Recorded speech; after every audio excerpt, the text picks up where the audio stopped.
Good afternoon, everyone. My name is Georgia Close and my role is Head of Learning here at the National Gallery of Australia. It's my pleasure to welcome you to the gallery today for our symposium to celebrate the opening of Gauguin's World, Tōna Iho, Tōna Aho.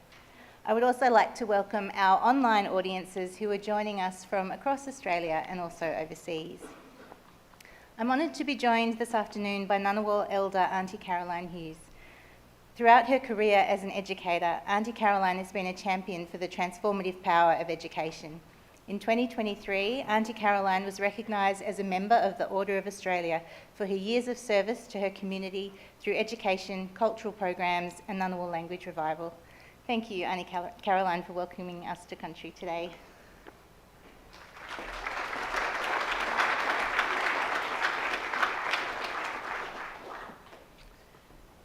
Janyimaba, thank you, Georgia.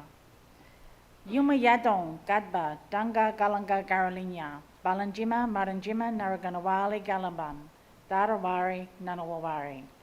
Now that's a challenge for the interpreters and the people online.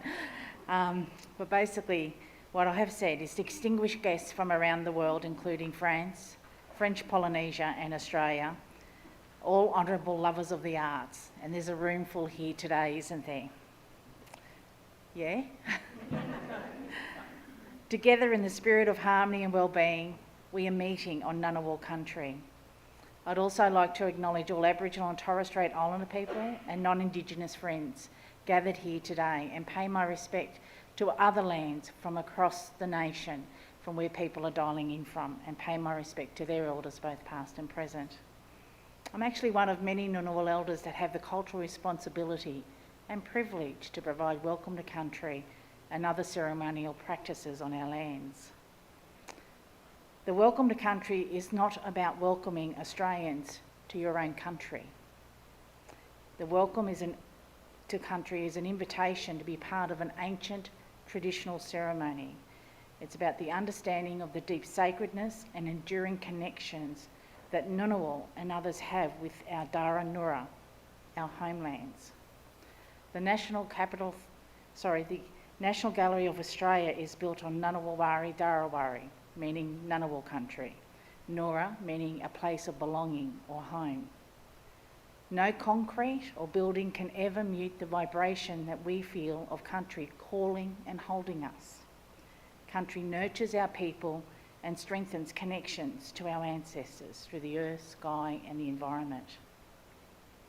I'd like to reflect that whilst our eyes are feasting, absolutely feasting on the beautiful colour and mastery of Gauguin's art, we need to remember the reality of the times for French Polynesian people. Nyilan, meaning remembering, to not assume, but the importance of cultural immersion with what you're looking at today. Cultural immersion, that no matter where you are in somebody's country, is to build deep connections, to build strong relationships. The artworks depict the depth of a beautiful, beautiful culture with a strong, striking culture built on family and community. Ngunnawal are deeply honoured to host our neighbours from French Polynesia. Your cultural spirituality is strongly evident, depicted in the exhibition of Gauguin's World. You lend us your cultural authority with pride these few days, showcasing your beautiful culture through songs, dance, telling us stories of your traditions that hold deep layers of spiritual significance and meaning. For that, on behalf of the Ngunnawal, but also all of Australia, Janyimaba, thank you. We too share many similarities that bring friendship and care for you as our visitors. And I ask the spirits of my ancestors to bless today's gathering for everybody, but especially those from French Polynesia. In the words of my beautiful ancestors, whose language I was forbidden to speak as a child growing up, not for assimilation purposes, or not just for assimilation purposes, but to protect me. Dara Nura Ngunnawawari Darawari Galamban Yumalundi Budinjima Maranjima Balanjima Yango Narawiri Donimanyan Galamban Yarabinyan Naraganawali Hinjala Marabiji Mangarila Yinjamara Yumalundi Ngunnawawari Darawari. And what I've said is that this place is Ngunnawal country. This place is my ancestors' spiritual homeland. And together with all of you here today, we are keeping an ancient practice alive and well. Jan Yimaba, thank you.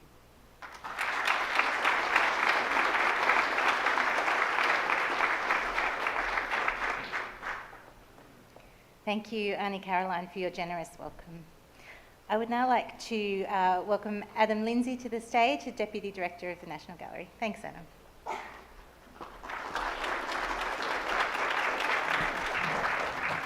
Good afternoon and welcome to the National Gallery of Australia. Thank you so much, Auntie Caroline. Really beautiful and poetic welcome. We're delighted to present the Gauguin's World Symposium in celebration of our exhibition which opens tomorrow, Gauguin's World Dona Io, Dona Au, and the complementary exhibition, The Sauvage Club. And I say va because, as Rosanna Raymond would say, the Sauvage Club put the va in Sauvage.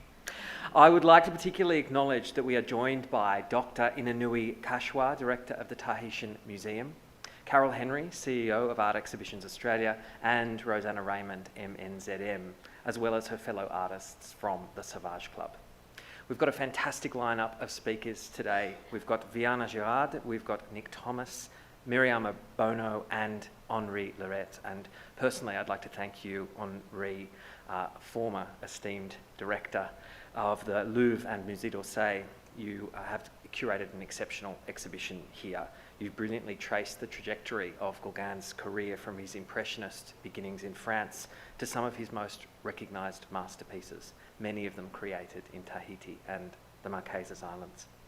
We're delighted to bring everybody the exhibition here at the National Gallery of Australia in Canberra, and I hope very much that you enjoy today's symposium and come back tomorrow to see the full exhibition when it opens to the public. Thank you.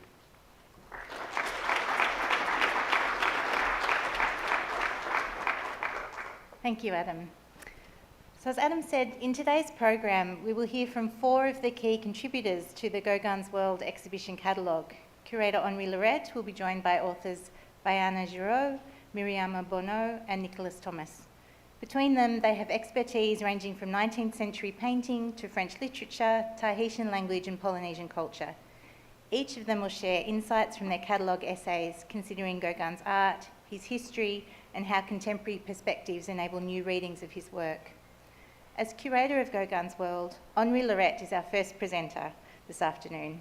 Henri is a scholar of 19th century art and architecture, and as Adam said, former director of the Musée d'Orsay and the Musée du Louvre in Paris.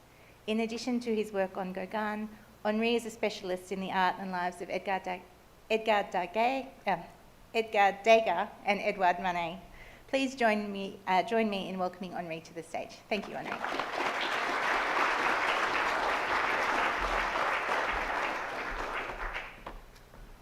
Thank you so much, Georgia, for your kind words. I just want to start telling how happy I am to be here today and to present briefly this exhibition. I say briefly because there is a lot to say about it. And just to say, first thing, it was not easy, I have to say, because we started before the pandemic. We started with the Russian loans. As you can guess, it's impossible now. And we had to postpone the exhibition to rebuild something, and we did it thanks to Carol Henry. I don't know if Carol is here today. Thanks to an art exhibition in Australia, and thanks to the National Gallery in Canberra. Yeah, you are. And finally, I hope you saw it already.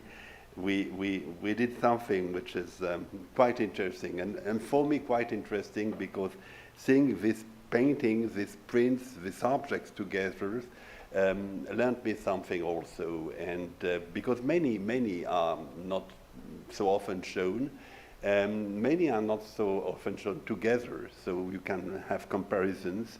And that's quite important.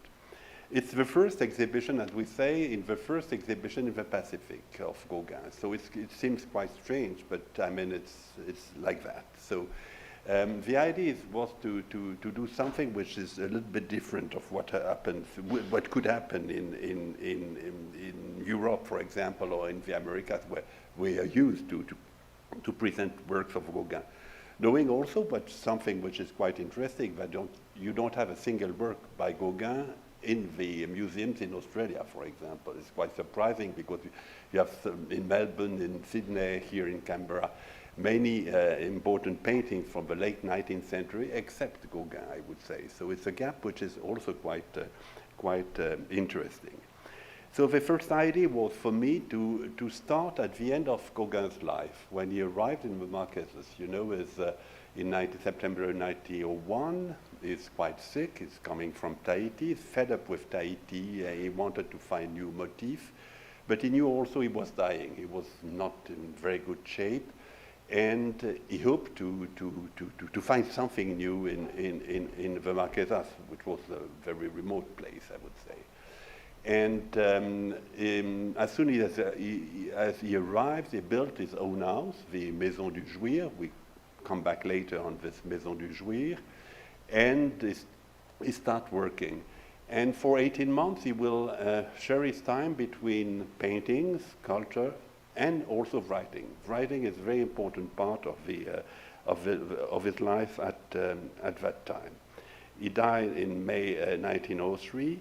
And soon after, young sailor, médecin naval, could you say that? What? Went to the Marquesas and went to the cave of Gauguin, and he found this painting, which was on an easel. And it's quite strange, you know, because I mean, it's not exactly the Marquesas. It's a painting made. We don't know where, but perhaps in Tahiti. But when he saw it, I mean, he believed it was the last painting made by Gauguin in the Marquesas. So this strange view of a village under the snow in Brittany. And a few weeks later, in September 1903, he bought this painting. We had two important sales of works by Gauguin, which remained in the Marquesas, in Tahiti, in Papeete, and he bought it with the sculpture made for the Maison du Jouir. And I would say it's the last painting in the exhibition, because here starts the legend of Gauguin. You know, it's very difficult to know what happened really in the Marquesas, what were the paintings he did, and the catalogue is quite unstable, I would say. So there is a lot of discussion about it, and seeing many paintings in this exhibition, I think we have strong problems of dates, and something I want to see again. But I mean, that was really for me the start of the starting point of the exhibition. The second was his last self-portrait, Justin.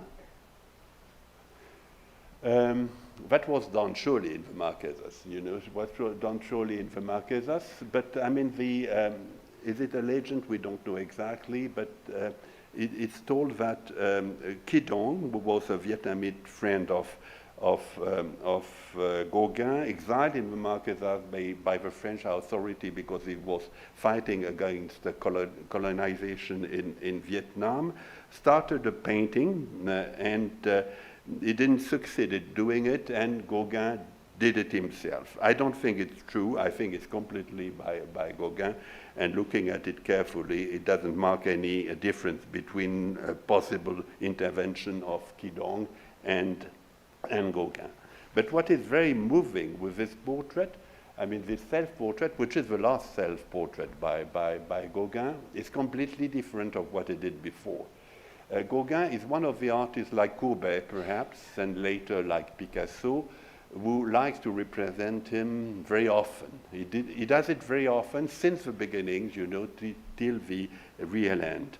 And most of the time, he places himself in a different situation. It's not, I mean, an accurate self-portrait, I would say. For example, next, Justin.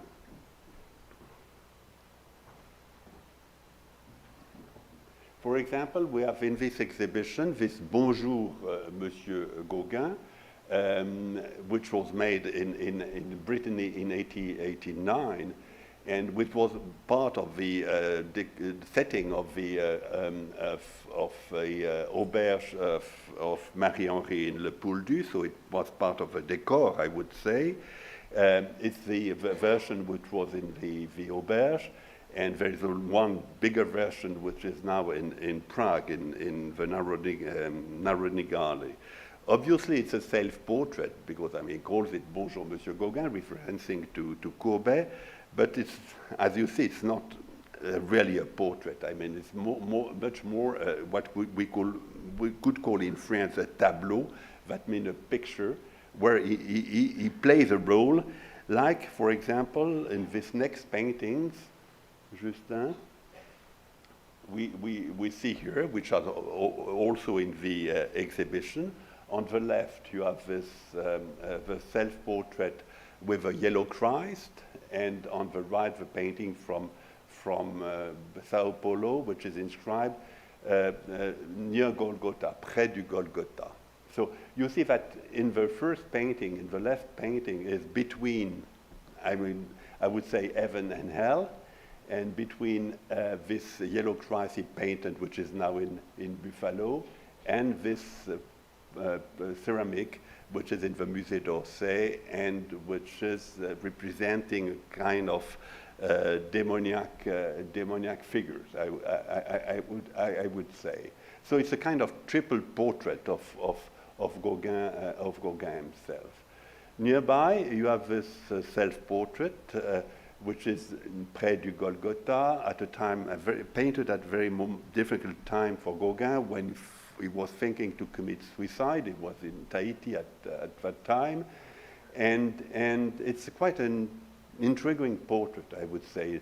Près du Golgotha is difficult, near Golgotha is difficult to explain, but very often Gauguin, even in his letter, in his writings, presents himself as a kind of Christ, you know, this man of sorrow, rejected and acquainted with dreams. So he plays a role, I would say, also in this very beautiful and mysterious self-portrait.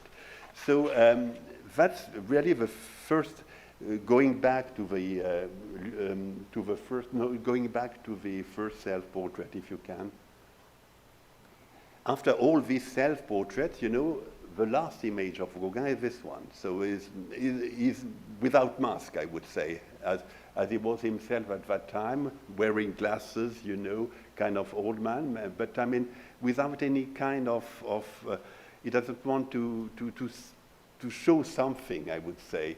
It's like a funerary portrait that strikes me very much, and Gauguin was very. So it's kind of testament, I would say, because I mean Gauguin knew very much what the Fayum portraits, especially in the Louvre. I don't know, this kind of funerary portrait, you know, in ancient Egypt, which were transmitting the faces of the dead people. So it's exactly the same format, exactly the same composition, I would say. And it's something which is quite striking, and Gauguin knew a lot about it, and at that time, in the 80s, 90s, the Fayum portrait became very popular, and the Louvre were acquiring many of them. So it's interesting to see the evolution of this self-portrait, and to consider what is the last one. And for me, which is interesting, you know, it's what at the end of his life, Gauguin wants to show of himself.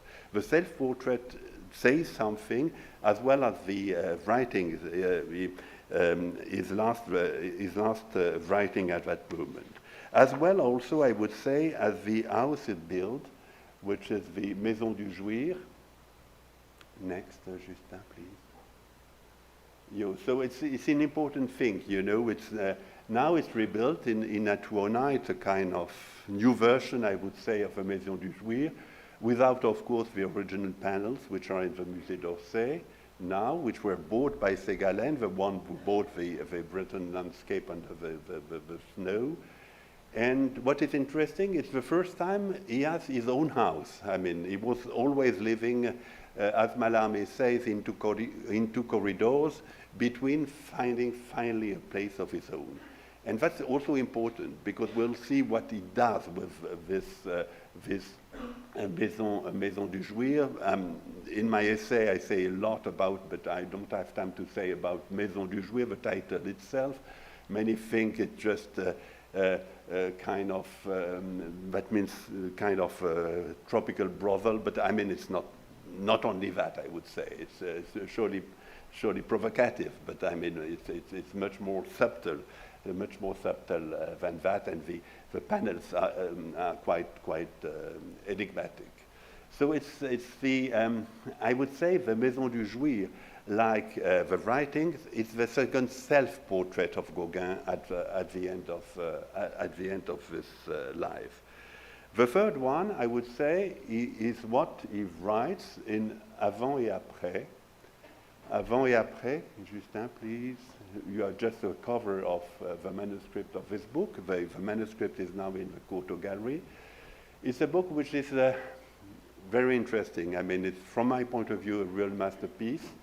Gauguin loved to write. He's, in a sense, a great writer, even if it's little known, but he published a lot.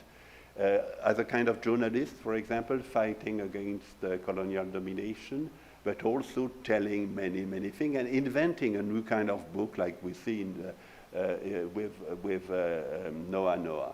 The manuscript is not yet correctly edited, so it's quite problematic in some points, and it needs to, I hope that Vaiana, who works on Gauguin writings, will do it today. But I mean, it needs more knowledge about it, and in some chapters it's quite difficult to decipher.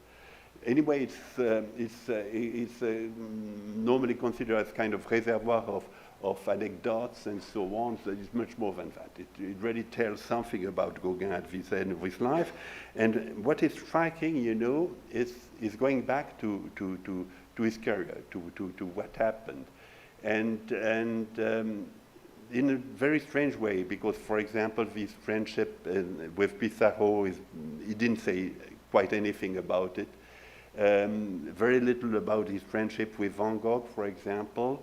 So he wants to give a new vision of what he did and to say exactly what was his legacy. And when we look at it, it's very striking to see that the main figures in his life are no more Pissarro, no more Vincent van Gogh, but are really Degas, Cézanne, and Puvis de Chavannes. And it's something we see very obviously, I would say, in the paintings he did at that moment. For example, the still life, which is in the exhibition, and which was painted in 1901. And I tell more after about the photograph. But when you look at the painting itself, you have this bouquet of sunflowers, which manifestly evoke Vincent van Gogh. I mean, which was a favorite subject of Vincent. You have in the background a photography of a work by Puvis de Chavannes, Hope, which is now in the Musée d'Orsay. And the small image, black and white image, it's difficult to decipher, figure leaning, is a monotype by Degas. So you have, and there is this kind of market and bowl, I would say. So it's a mixture of all the possible sources of Gauguin at that time. And what is interesting is to see that we have Puvis de Chavannes, you have Degas, but it's the way it was hanged, I would say, in the Maison du Jouir. In the Maison du Jouir, Degas was surrounded by all the artists he liked, you know, not only, I mean, he didn't come alone to the Marquesas. He came with Holbein, for example. Behind the photograph by Louis Le Grelet of Touratoura, you have this painting of Holbein, which is in Basel now. And you have also a photograph, you don't see it because the photograph is here, the reproduction is not very good, of a Buddha on the left. Above, you have the same figure by Puvis de Chavannes, you see in this the still life, Hope. And next to it, even if it's difficult to see, you have a painting, pastel by Degas, which is now in Buenos Aires. So for me, it's important to consider that at the end of his life, he say exactly in which tradition he wanted to be, how he wanted to be considered in a way, and the importance it was giving to different artists, he liked.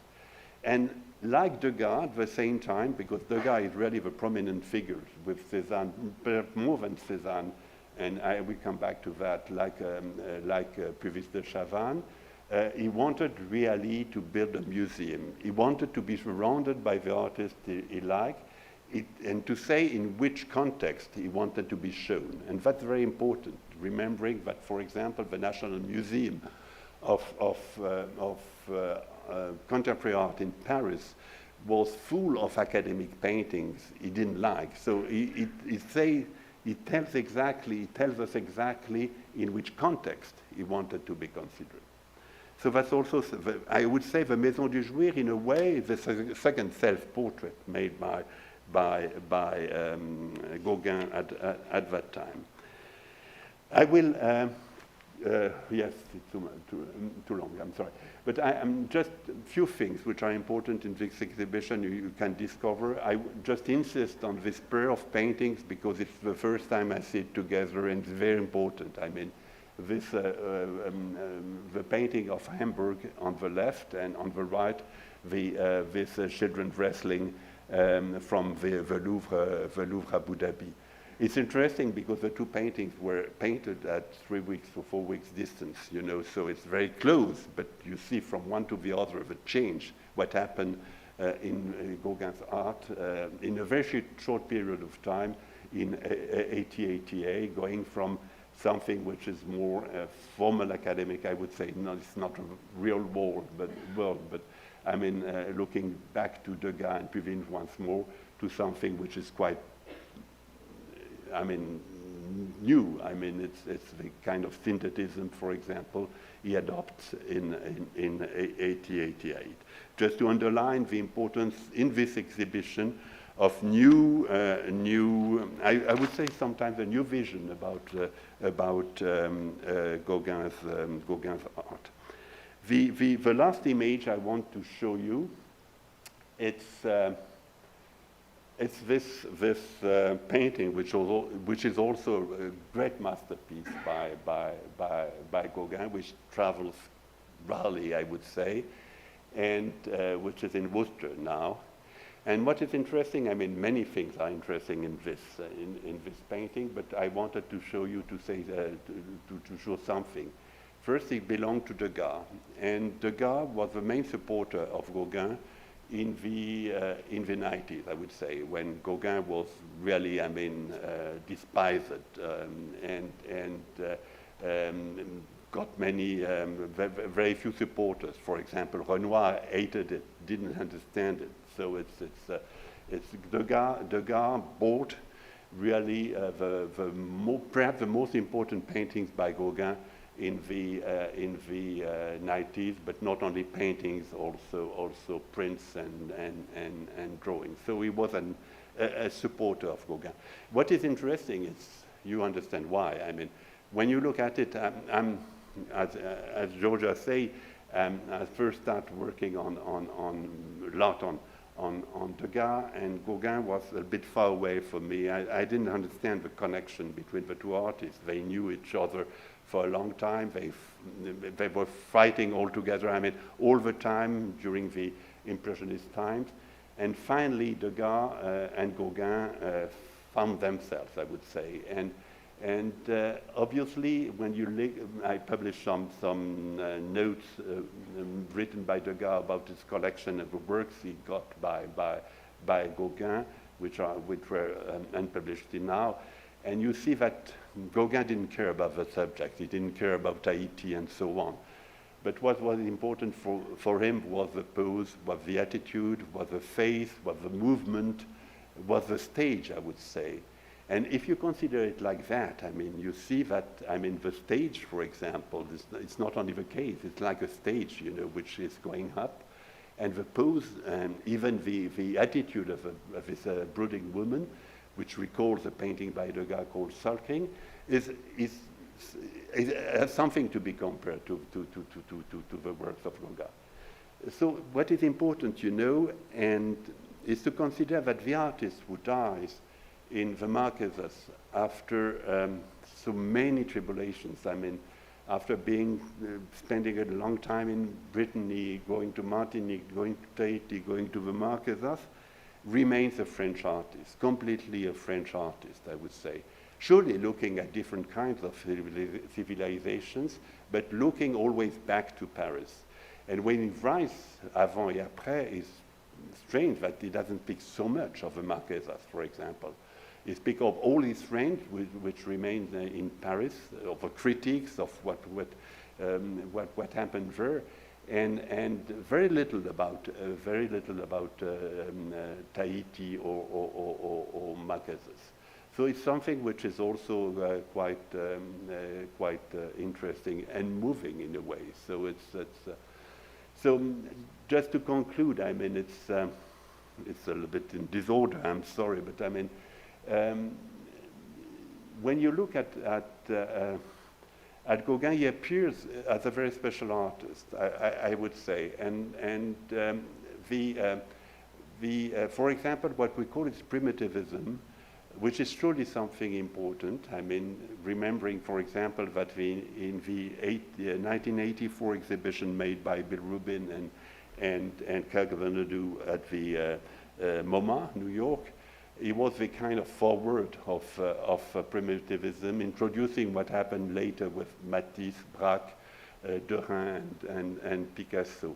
It's not the right position, I think, because that comes from I mean, the question of primitivism, is something which is important since the end of the 18th century, and Gauguin was looking after Ingres and also some primitives like Giotto, for example, which is very frequent in his mind.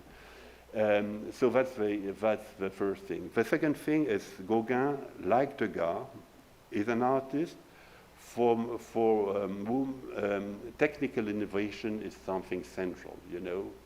He's using all kinds of media, and you will see it in the exhibition, and something we wanted to balance, you know, between paintings, sculptures, objects, prints, monotypes, drawings, and so on. So it's with the idea, like Degas, of what you say in painting, you cannot say in monotypes, for example. You have a very different way to show what you think, what you see, and so on, so that this vision is quite important.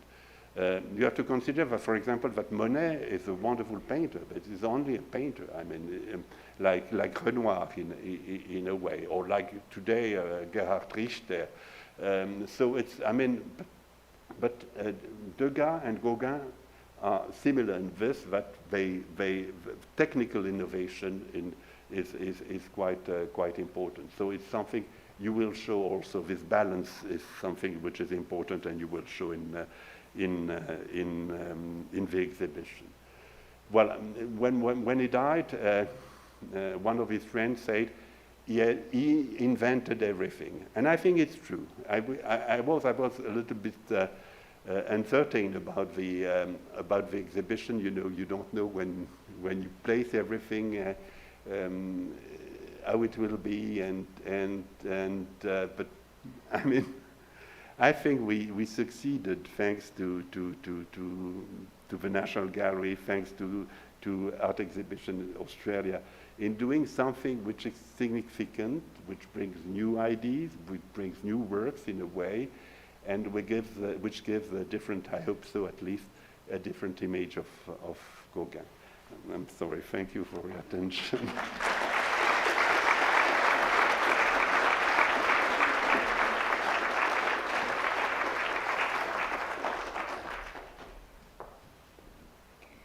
Thank you, Henri. Vianna Giraud holds a PhD in French literature from the University of Poitiers in France, with a dissertation titled Paul Gauguin, The Role and Place of Writing in His Work. Between 2003 and 2021, Vianna was communications manager and cultural events producer at the Maison de la Culture in Papeete. Diana is now head of the Traditional Crafts Department within the Government of French Polynesia. Since 2018, she's been a member of the Scientific and Technical Committee working on the creation of the planned Espace Gauguin in Tahiti. Please join me in welcoming Diana. Thank you.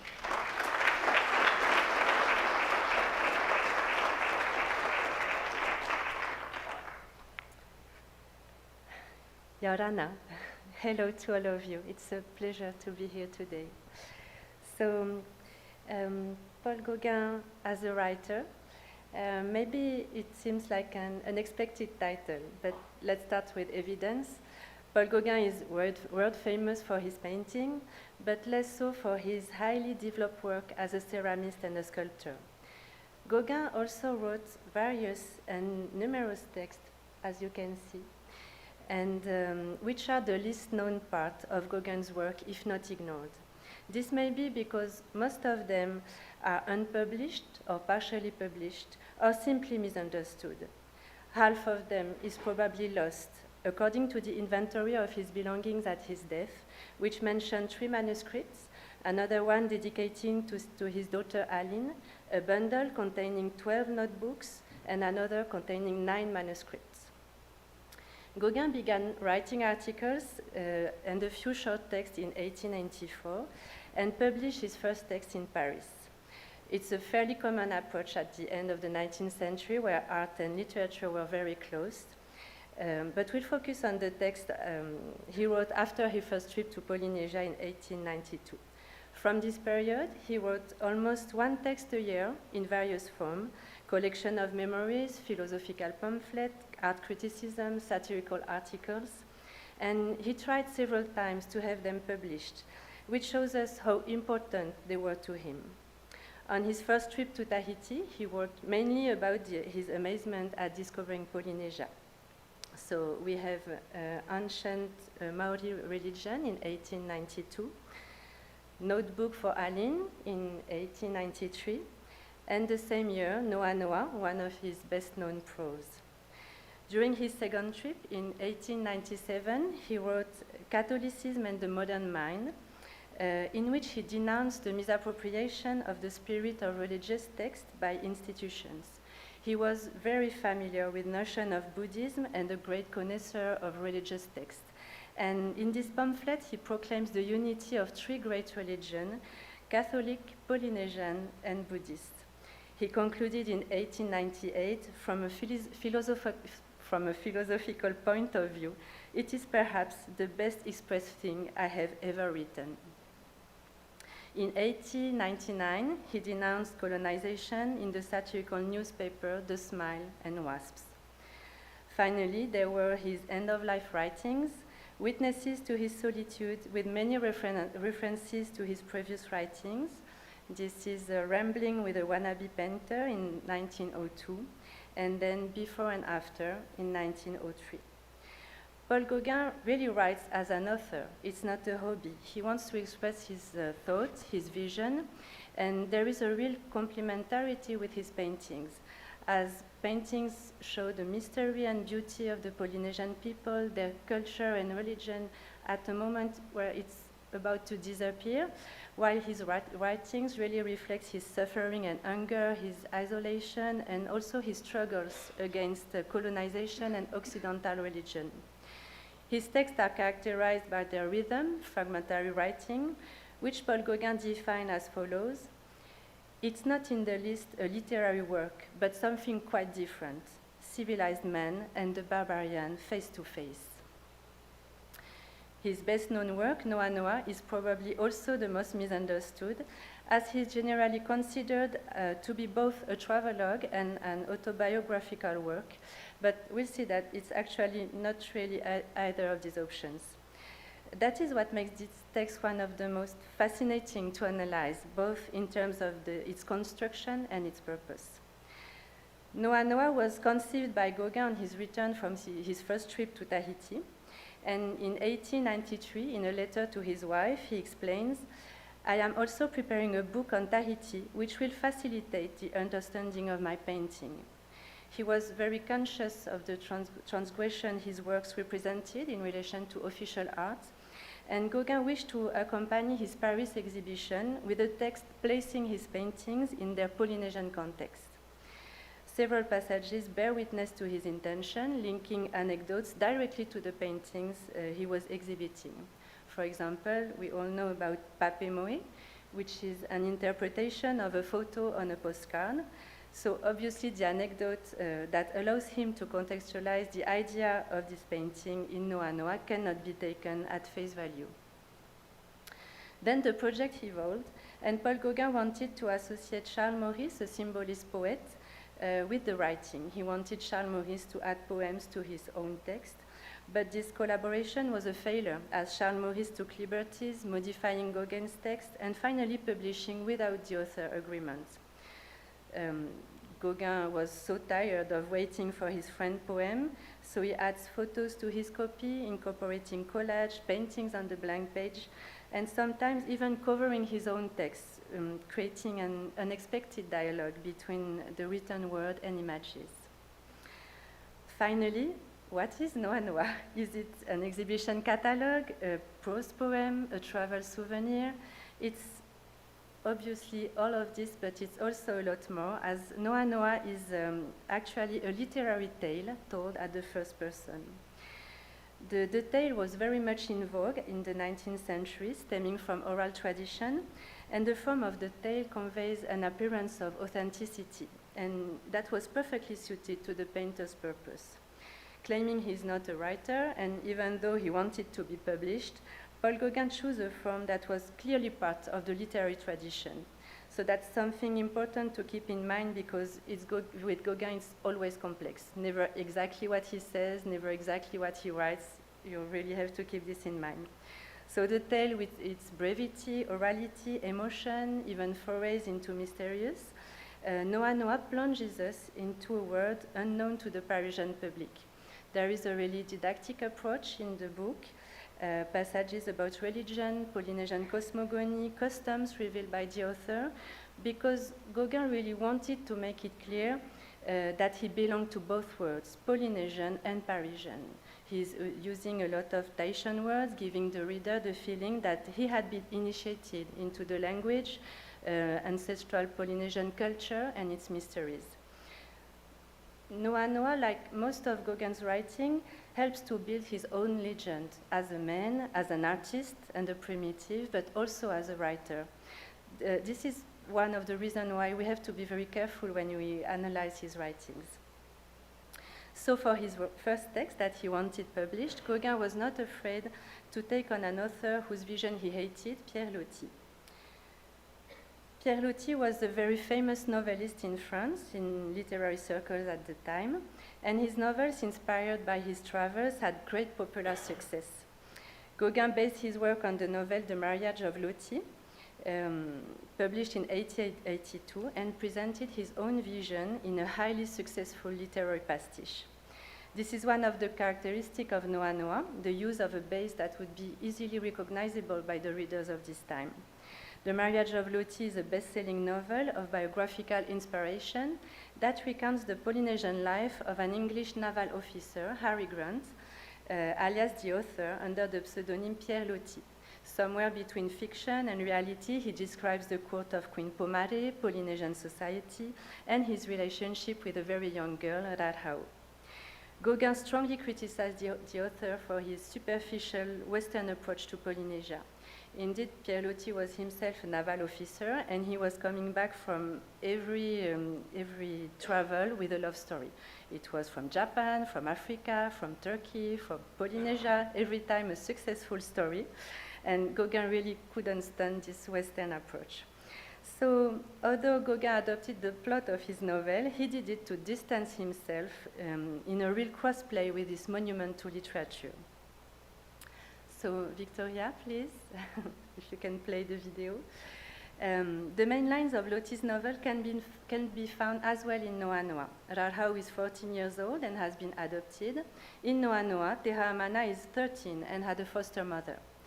The two authors really hesitate to settle down with these very young girls, but they give in to their charm. their relationship became a pretext for learning about the Polynesian language, religion, and cosmogony, which they said they had mastered thanks to their respective girlfriend. And finally, both texts open with a cruel disappointment at the discovery of Tahiti. Now, enough with similarities, let's talk about the differences. While the officer immerses himself in the delights of Pomare's court in Papeete, Gauguin flees to the district to find more authenticity. Rarhau is questioned, while Tehamana still knows the rites and legend of yesteryear. And Paul Gauguin's tale runs counter to Loti's message, sometimes with biting irony. There are some really funny moments if you compare the two books. For example, Loti is walking in the mountain with Rarhau and for a promenade, and everything is about death. He uses a vocabulary from the time of dinosaurs, and he speaks about the disappearing civilization. Even the light of the sun is dying. It's all about death. So, of course, Gauguin has his own promenade in the mountain in Noa Noa. And it's very funny because he goes with a handsome young Tahitian as his guide. He was looking for a piece of wood for a sculpture. And it's all about life and love, and the surrounding nature is full of erotic undertones and the sound of the river and everything. So he really makes fun of Loti's approach. So whereas Gauguin's disappointment allowed him to turn towards a rich and profound quest, it really throws Loti in the helplessness of the inescapable death of the country and of most of the people he came into contact with. Another of the tale's signature is social criticism, which is very present in Noa Noa, and Gauguin takes great pleasure in ridiculing Western civilization through its representative, criticizing the colony, and setting it in a literary tradition as much as in his own experience. On the contrary, Loti barely touches on this theme, integrating himself into colonial Polynesia and the Queen's entourage. Finally, Loti came in Tahiti to find his brother's child, but it's a failure, and he lives in despair. On the contrary, Gauguin has found the inspiration and wildness he was looking for. At the end of Noa Noa, he concludes, "I went away 2 years older, younger by 20 years, more of a barbarian too, and yet knowing more." To conclude, these elements show us how important writing was for Gauguin, and the practice to which he devoted as much as he did to painting and sculpture. On several occasions in his writings, Gauguin underlined the importance of his work as a whole, and his literary practice, as well as his paintings, are an illustration of his freedom. As a prolific writer, a multifaceted artist and a committed man, his works at last allow us to see him fully, provided we consider them all together as complementary artistic practices. He reminds us in Before and After, "You want to know who I am. Are my works not enough for you?" Thank you.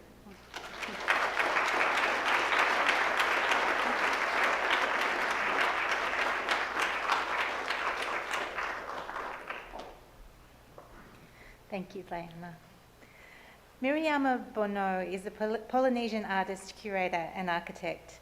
Since 2015, she has been the president of the International Oceanian Documentary Film Festival.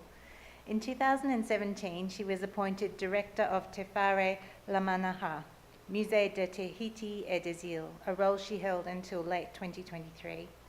During her tenure, Miriama took charge of renovations to the museum that led to the return of significant items of Polynesian heritage from the collections of European institutions, including the British Museum and the University of Cambridge.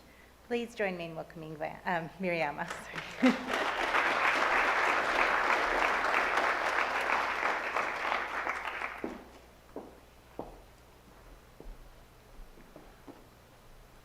So, Yorana,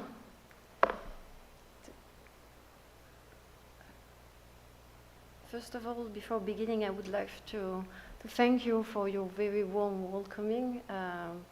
As native people, we know the importance of earth, and your words really touch me. So thank you for your kind welcome. Thank you. So I have to tell you something before starting my presentation. After yesterday, and after the great night and the great event and meeting we had, I decided during the night to change my talk. So So it proves that it makes a lot of effect on me. So excuse me if it will be maybe a little bit confused, but I hope you will follow me on that. So we all know that evoking the figure of Paul Gauguin today rings with a wind of polemical debate. As was pointed out yesterday, and as I wrote in my modest contribution to the catalogue, Gauguin is a stranger to Tahitians, for the simple reason that we only know his work through postcards and blend reproduction. So this is, for an example, one of the postcards that we mostly have in Tahiti and that I used to have in my own home when I was a kid. So that's the only contact that most of Tahitians can have with Gauguin's artwork. We don't have access to his work, which are kept in European museums, just as we don't have access to many pieces of our culture, which are also far from our oceans. So, behind the polemics, this exhibition is also, for me, a vital opportunity to speak out about cultural artifacts, circulations, and the nature of local heritage, and to illuminate notions of sharing and decolonizations. Yesterday, the Savage Club meeting and the presence of Tahitian artists, dancers, and visual artists proved the need to organize this type of event in the Pacific. And I'm very happy that with the name of Gauguin, we could organize that all together. Time has come for native voices to speak out. Time has come for us to share our common visions, and in particular, the deep attachment to the earth we are sharing as First Nation and people of the Moana. This is a crucial moment for all of us, for all the planet. We all feel that we are at an essential turning point, and we, artists, members of native communities, leaders of cultural institutions, researchers, we all have a role to play. At a time when museums need to question their role toward population and communities, hosting an exhibition like this one can open many new possibilities. I was touched yesterday by the word of the director of the NGA, who said that hosting an exhibition like Gauguin is calling for a huge responsibility. And I totally agree with that because, as I said, it's a polemic subject and it's very courageous to talk about all that. It is interesting also for me to note that at the same time as this Gauguin exhibition was being prepared, the new museum in Tahiti, that you have an image there, was about to open. And we had the chance to host Mr. Henri Loiret at that moment, very special for us. The opening of the museum offered a new perspective, and notably the return of 20 emblematic objects in Tahiti from Europe. For me, this is again a proof that opportunities are opening up in the Pacific and that a new dialogue is emerging around the circulations of heritage. And this dialogue has to start with art. A dialogue that can also be humorous, as in this series by the artist Kanaki. C'est fini avec Gauguin, means it's all over with Gauguin, is a series of prints made in Tahiti by the artist Kanaki, so from New Caledonia. And you will, of course, recognize the source of his inspiration that we can enjoy in the exposition. And for Kanaki, he wanted to question this prominence of easy cliché around Gauguin and all those postcards. And we use those images, why did you fuse in Tahiti, to interrogate limited of copyright. His objective took the form of a question, and I quote, I am capable of constantly bringing Gauguin back to life and providing a sequel to his work. Of course, the sentence "C'est fini avec Gauguin," so it's over with Gauguin, lends itself to multiple interpretation. It's kind of joke, of course, but it's also say that he wished to open a new period for artists in Tahiti. So this work, widely reproduced and presented in the street of Papeete, reappropriate the cliché and herald the advent of new pictorial area. An appropriation that reached his apogee recently with the work of Yuki Kihara, a Samoan representative Aotearoa at the Venice Biennale in 2022. Her work most clearly highlights this change of paradigm. Kihara exploited Gauguin's fame to raise questions she finds essential: the topics of transgender and global warming in Oceania. With humor and assurance, Kihara staged Gauguin's painting with the later female protagonist replaced by Fafafini. Kihara's works, which we can admire in the gallery alongside the Savage Club, is fascinating, and its beauty, just like that of Paul Gauguin, to whom Kihara refers. And I have to say that I love to think that maybe Gauguin will have been pleased by this reappropriation by these two artists. Gauguin's name and work, excuse me, I lost my line. Yeah, I have to say I think that there is a kind of irony, but on the same time makes sense that those artists questioning Gauguin are doing it with a lot of humor, and I think he had humor too, a lot of second degree, we say in French, and yeah, as I said, I think that's it's also an expression of the kind of dialogue that we can have now with works like the one of Paul Gauguin. So the exhibition of Gauguin's World is a powerful symbol for the Pacific, and it's an opportunity to see Polynesians from new perspective, to provide artists of the region with the microphone, and to reflect the contemporary issue we are facing. As we have seen since the opening of this event yesterday, brilliantly orchestrated by the NGA, that I thank for that, there is a wealth of artistic talent just waiting to blossom in the Pacific. And I have to say that I am particularly proud that for the first time, the work of a young Tahitian artist, Tahe Drole, has just been presented here in Canberra. I also would like to finish this short presentation by saying that yesterday I had a deep thought of a lot of Marquesans community, because I would have loved them to be here with us yesterday, and somehow they were with us in spirit, of course, but I also want to thank the National Art Gallery, because one of them, Eritute Tetayu Tupa, will have the opportunity to screen his documentary Patutiki around Marquesian tattoo here in August, and I think that it will bring a beautiful highlight to the Marquesian culture.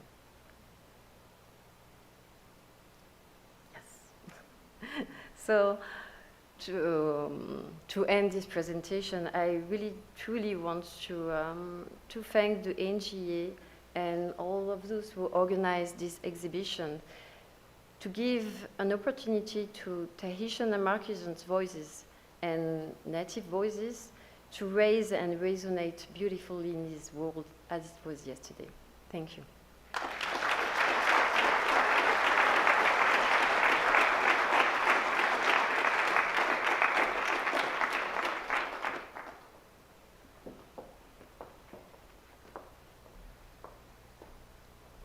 Thank you so much, Miriama, and we look forward to screening those films in August.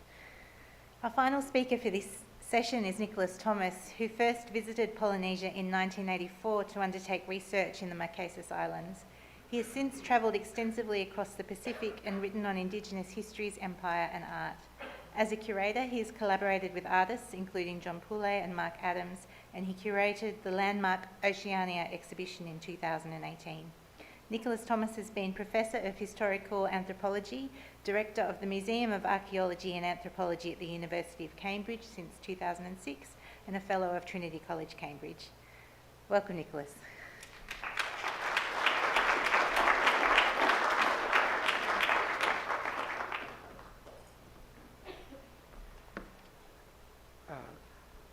I'd just like to thank Auntie Caroline for the Ngunnawal welcome. I'd like to acknowledge the traditional owners. I'd like to thank the National Gallery of Australia and Art Exhibitions Australia for bringing me to join this conversation and to witness an extraordinary Gauguin exhibition and the equally extraordinary Savage Club installation alongside it. Kia ora, kia ora. It's really special that this takes place in the company of so many people from French Polynesia. Merci beaucoup d'être là. And Savage Club, I've admired and been inspired by Rosanna Raymond's projects for which have exemplified and empowered the new Oceania for more than 30 years. There's a received image of Gauguin, an artist of spirituality, myth, and dream, perhaps negatively a fantasist of the exotic.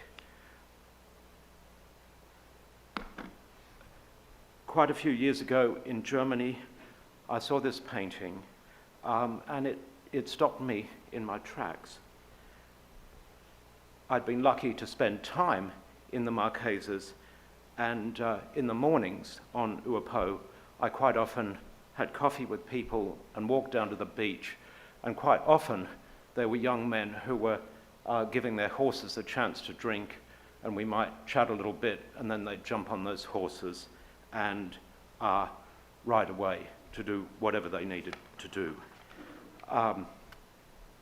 Since Henri is here, I have to mention that the arrangement of the figures draws upon a Degas work, a painting of racehorses and jockeys. But this recollection gave me a sense that I knew these people. I'd seen them. I'd seen them on Uapo and elsewhere in the Marquesas in the early 80s. If you dip into the photo archives about the Marquesas, you might run into those people too. If you go back to the Marquesas now, you might meet some of them. Of course, Gauguin was absolutely an alchemist of motifs. He is famous, notorious for drawing on everything from Borobudur to Japanese prints to the art traditions of Europe from the Parthenon marbles onwards to the works of his contemporaries. But you cannot look at the works in this exhibition and others without a sort of mounting sense that you are everywhere encountering signs of place, culture, and the presence of his Polynesian contemporaries. You know you're in Tahiti because the surf breaks on the reef a few hundred meters off the shore. You know you're there because just back from the shore, the roots of the Pandanus run like arteries across the surface of the ground. You know that you're there because a couple of young women in Paraiu are taking something to a neighbor or a relative. In Tahiti, customary houses are not white. Gauguin, sure, was an artist of myth and dream, but also an artist of colonial bungalows. And if you walk around the exhibition, you will see more and more in those paintings, as well as a host of other signs of then contemporary life in Tahiti. Paul Gauguin said what he most liked to do was paint people. The synthetist style, the so-called synthesis style for which he became famous, gave those people presence. We could surely say dignity and indeed mana. In this particular case, he acknowledges the woman's maturity. I guess that's a wedding ring. Some Polynesian women do wear wedding rings on their right hands. Gauguin was always both here and there. He talks about her Raphaelish face, but he also talks about the circumstances of encountering her. In his manuscript, the draft version of Noa Noa, which Vaiana just talked so illuminatingly about, we know that it's a concocted story. We know it's full of anecdotes and appropriations. It's also perhaps points to some things that actually happened. He has two versions of a story here which agree about one point. The woman comes into his house, is curious, looks at his prints on the wall. He asks her if he may paint her. She gets angry and goes away, but comes back, he tells us, an hour later in a beautiful dress. This story seems to be too specific to be made up. There seems to be no point in him making it up. If it is correct, it seems that she has decided that if she's going to be painted, she wants to present herself as she wishes to be represented. One of the prominent aspects of the critique of Gauguin over the last 30 or so years, one of the issues foregrounded in, for example, the feminist texts of Abigail Solomon Godeau and Griselda Pollock, was the oppression of Tahitian women. They responded to paintings like that, drawing attention to the requirement imposed by the missionaries that women dress. I think this take was not that they felt that the dresses were extremely ugly, that Tahitian women were burdened by those dresses. I think it's not just an incidental observation. The women were oppressed by missionaries and then exploited by Gauguin. Gauguin's exploitation is represented as a sequel to the oppression of the women by missionaries. I think there's a historical misunderstanding there. If one reads the archive of Polynesian culture and contact, it's absolutely clear that textiles, fabric, dress are profoundly valued, are expressions of prestige in Tahiti in the early period, as they are across the whole region. People eagerly take on dress, and you might argue, in fact, that they became Christian in some contexts in order to access fabric. It's in some ways ironic that Gauguin seems to have been one of the few people who appreciated that inhabiting that dress, adopting that dress, was part of the mode of behavior of Tahitian women. He acknowledged that in many drawings as well as in many paintings. It's not surprising that he did so, because going back to his time in Brittany and before, he was always interested in textiles, and he often talked about the nobility of women wearing robes of various kinds and compared them with a section of the so-called peplos scene in the Parthenon frieze, for example. He tended to dignify that aspect of indigenous culture. So I think what I'm trying to say is that Gauguin was certainly not a documentary artist or a social realist artist, but he was a painter of modern life, a painter who responded to contemporary Polynesia in multiple senses. Those dress traditions are, of course, very much alive today in modes appropriate to going to church and modes appropriate to ceremony and otherwise. Some post-colonial critics have suggested that Gauguin's women are generic figures or inventions. We're fortunate in this case to know the name of the woman painted in an early work of 1891 or 92. It happens to be the case that Te Urahemata is the sister of the great-great-grandmother of Hinatea Colombane, who's a textile artist who Miriama introduced me to quite recently and was extremely interested in this painting. That woman is not generic. She is no more generic or an invention than Henri or me or any of you. I want to make a jump briefly to another hemisphere, to Martinique in the Caribbean, where Gauguin's campaign of 1887 is often cited as a precursor to the work he did in the Pacific. There is a Gauguin museum, a Centre d'Interprétation pour Gauguin, at Le Cabé, the place Gauguin stayed in Martinique. It was an institution established by women and is currently run by women. And if you walk around it with Valerie, who's a guide and a sort of manager, she has a story that they offer, and it is essentially that it relates to women who are known in the literature as porteurs. Martinique was extremely precipitous. They didn't move things around by carts or on roads. In that period, women carried loads of food and many other goods on their heads. They feature prominently in Gauguin's sketches and also in his most famous paintings from Martinique.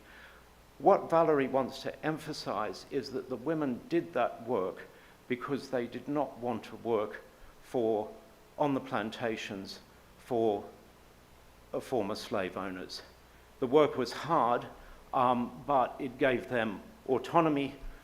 From their perspective, Gauguin was someone who acknowledged the dignity and the strength and the work and the resistance, as they put it, of those women. Of course, this is complicated. If you read what Gauguin writes, he does write in admiring terms about those women, but he also celebrates French colonialism in Martinique, as he did in many other settings. But I think this reminds us that the intentions and values present to the creation of a painting or any other work of art are not the same as the values that it can have now for one public or another. We could tell another whole story about the responses to Gauguin on the part of Pacific artists. Earlier today, Rosanna mentioned actually the importance of remembering people who are past, and I won't say too much about Jim Viviere now, but he was an enormously important figure in this context, and others.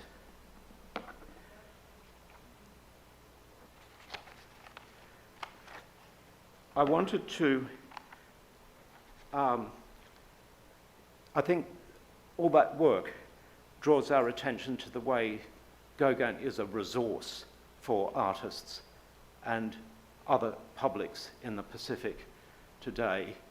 My sense is that if we plunge more deeply into Gauguin's work and get past those stereotypes that I alluded to at the beginning, Gauguin is maybe a more useful and powerful resource than he perhaps otherwise appears.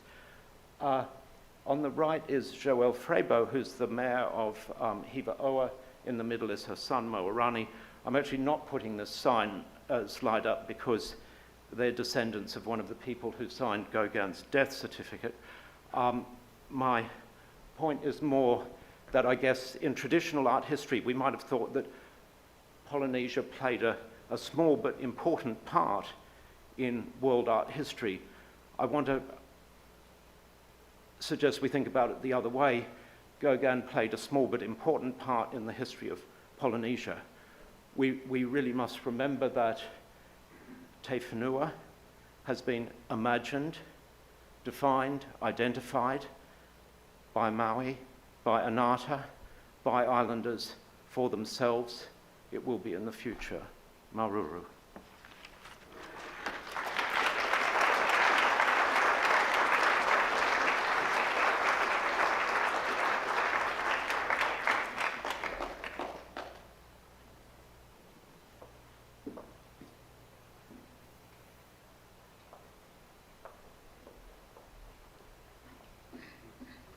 Thank you, Nicholas.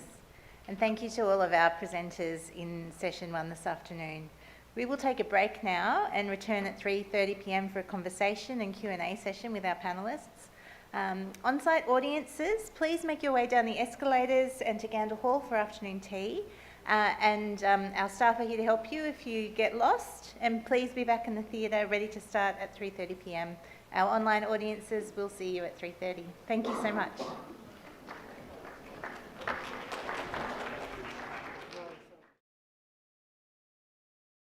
Thank you, Justin. Always a hard act to follow.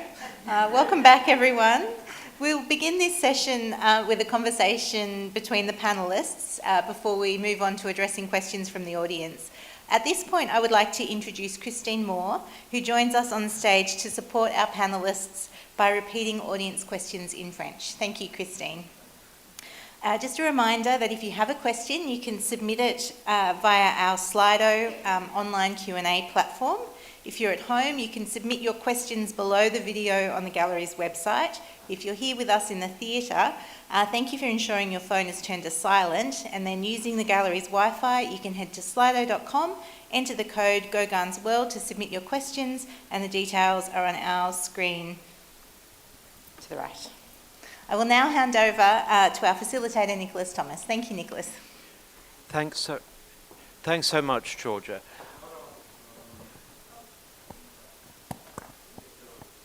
It's on? Can you hear? Yeah. We will move soon to open discussion, but I thought we could just make a kind of transition if I asked each of the speakers a question in the reverse order. And Miriama, I've thought when people talked about this being the first Gauguin exhibition in the Pacific, it is not 100% true in the sense that Te Whare Ia Manaha hosted Ia Orana Gauguin on the centenary of Gauguin's death in 2003. And I suppose I was wondering if that exhibition made any impact, how it was received by the people. There's another part to it, but maybe I'll come to that. Yes, thank you for this question, because indeed I noticed that it was not totally true, because the museum in Tahiti hosted an exhibition, I think it was in 2003. And well, I have to say that I cannot really talk about the reception because I was not in Tahiti at that moment. I was doing my studies in France. But for sure, for what I can say for the museum, that it was a huge experience, because I discussed about that with the former director, which was Hirata Mio at that moment.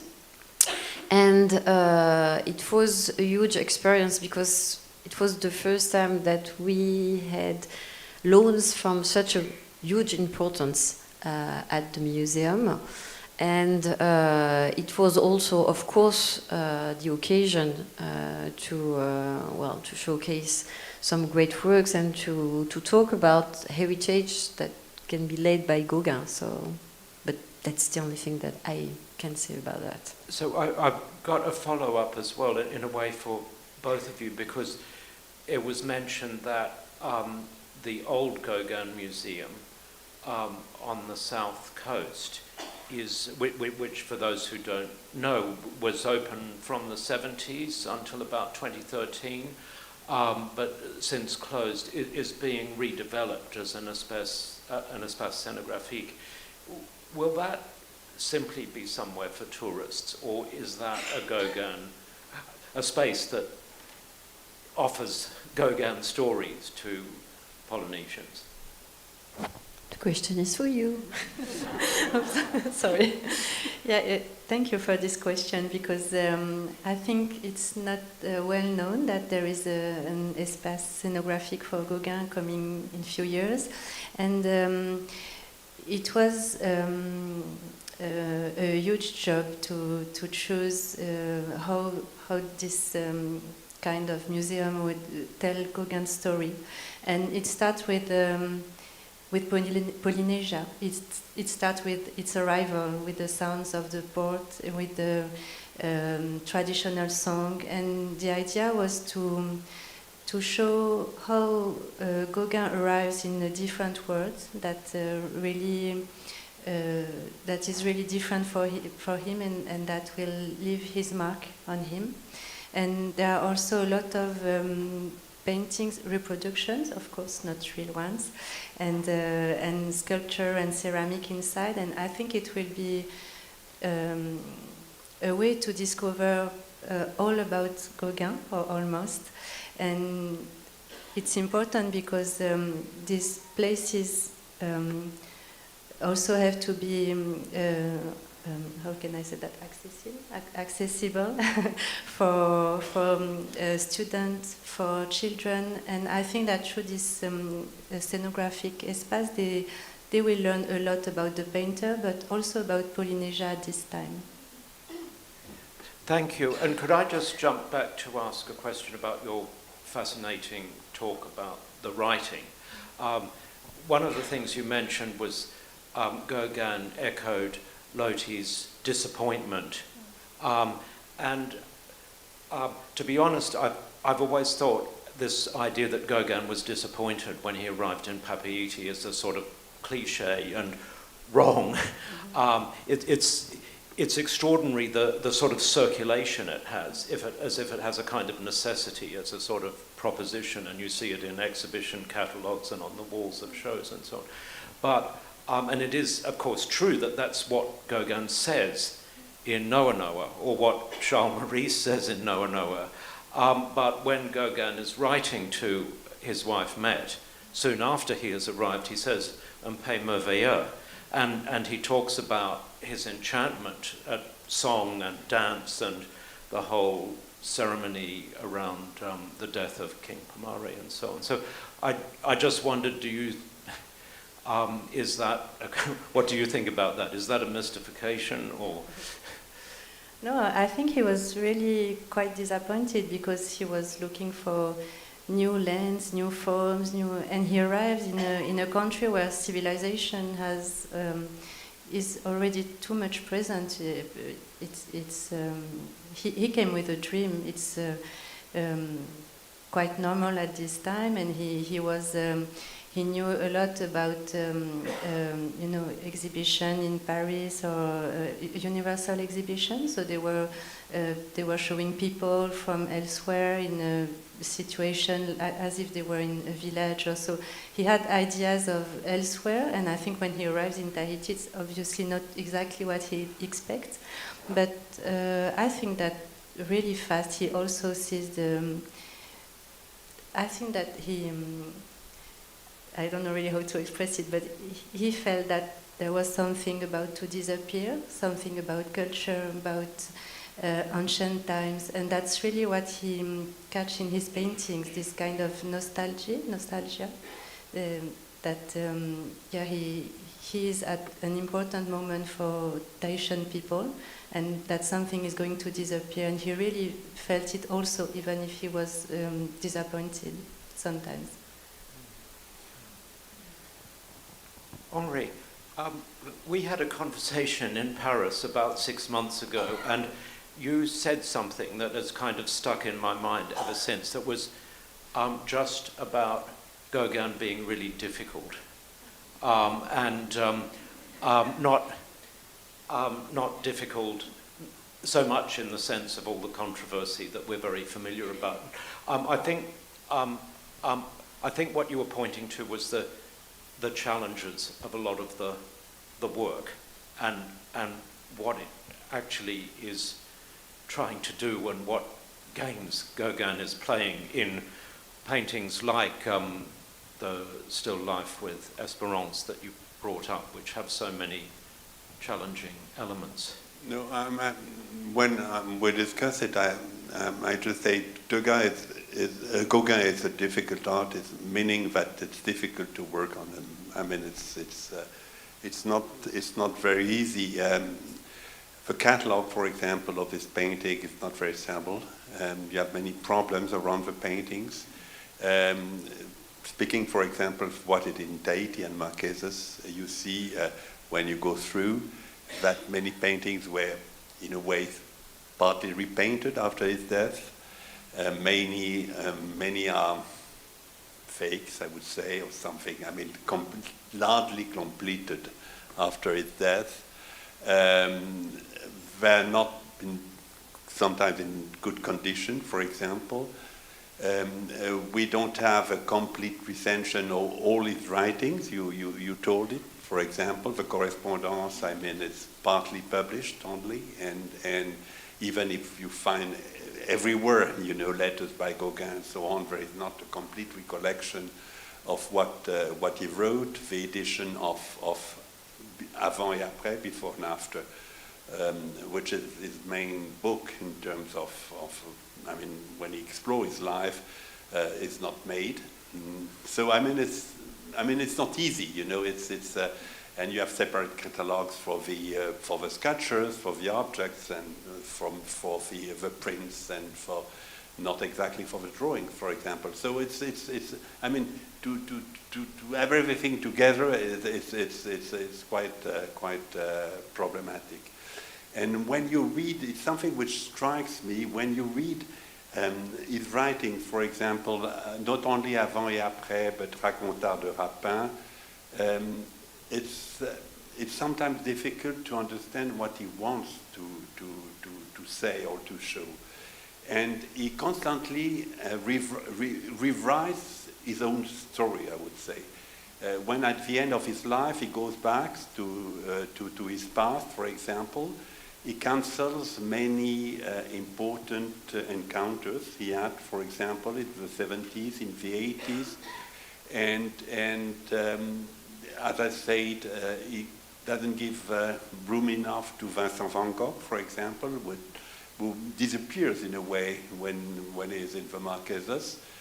Pissarro was so important for him because we have to remember he was a didactic painter. I mean, he was not a self-taught painter. I mean, and Pissarro helped him a lot.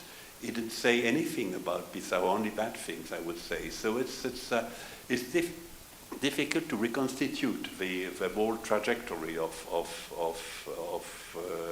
Gauguin. And in many recent exhibitions or publications, people concentrate only on one aspect of his works, but you have to consider everything. The place, for example, I give to his writing, he wants to be a writer, and Vaiana told it, he wants to be a writer. So you cannot speak of Gauguin without considering what he wrote, or just considering it as a reservoir of anecdotes, stories about his life. It's more than that. So it's the reason I think it's quite difficult, because many things are still missing. And when in this exhibition, it's the reason I started with this landscape on the snow. I started with the Victor Segalen arriving to the Marquesas a few weeks after the death of Gauguin, because there is already a legend. Nobody knows exactly what happened in the Marquesas, And from Paris, Gauguin was so far away that he disappeared in a way. And so it took time just after his death, between, I would say, the 1903 and just after the First World War, to reconstitute his work and to see what really happened. And for a long time, it was only a question of paintings, I would say, without considering the other aspects of his work. So that's... Well, thank you, and I think that's really interesting, because I can imagine that a public would assume that so canonical an artist, so globally famous an artist, would have definitive catalogue, raisonné, and all of these issues would have been determined and the manuscripts would be established and published. But I think you're pointing to a lot of unfinished business, and we know that there is unfinished business about the politics of Gauguin and what we end up thinking about him, and all of these kinds of issues. Maybe we can move to questions, and thanks those who have logged them. Coming back to a contemporary issue, and maybe this is mostly for Miriama or whoever, but what role does Gauguin's work play in contemporary Tahitian and Marquesan culture? Is he seen to be defending or appropriating culture? So there is two parts in this question. We'll start by the role that Gauguin may play in contemporary art for Tahitians. As I showed, we have some response of local artists or artists from the region to the work of Gauguin. If you didn't have the time to do it, I also invite you to go to the Savage Club and to see the work of Taïd Rollet, because it is a response that he did also on Gauguin's, I would say, legacy, but in the polemics way. So to say that, yes, there is a role that Gauguin is playing in contemporary art, mostly by using the figure or as I showed, or the work of Gauguin to express something more linked to local and Polynesians issue, which is, I think, very interesting because, and that's linked to the second question. Of course, Gauguin is accused to appropriating the Tahitian culture, and now somehow you have the irony that Polynesians are appropriating the works of Gauguin to talk about themselves. And I think that's very interesting.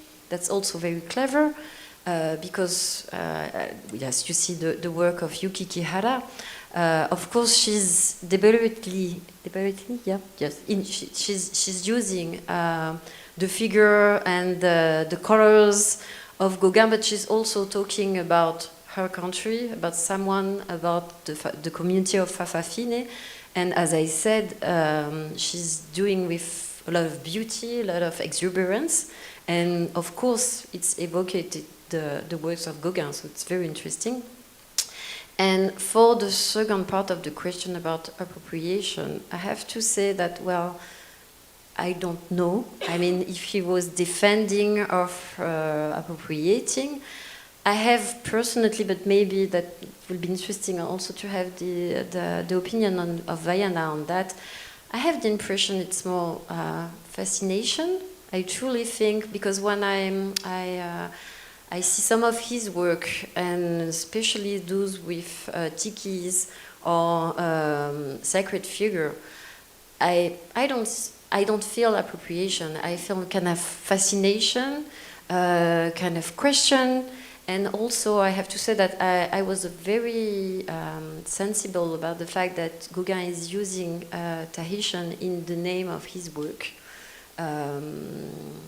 And that is quite interesting, because it says first that he tried to learn Tahitian, which is not an easy thing. And he tried to understand Tahitian by using their own language. And for me, it's not an appropriation, it's kind of respect. So I know it's very polemic question, and as I said, it's just a feeling, but I would, and also this term appropriation is something very contemporary. I mean, it's linked to a lot of other issues that I cannot truly think that we can relate to the work of Gauguin, but that's just my humble opinion. If I can add something, I totally agree. I think there's a lot of respect in the way Gauguin sees Tahitian people, and it's also because I think he was defending his own liberty as an artist, as he was really against any kind of like colonization, like religious,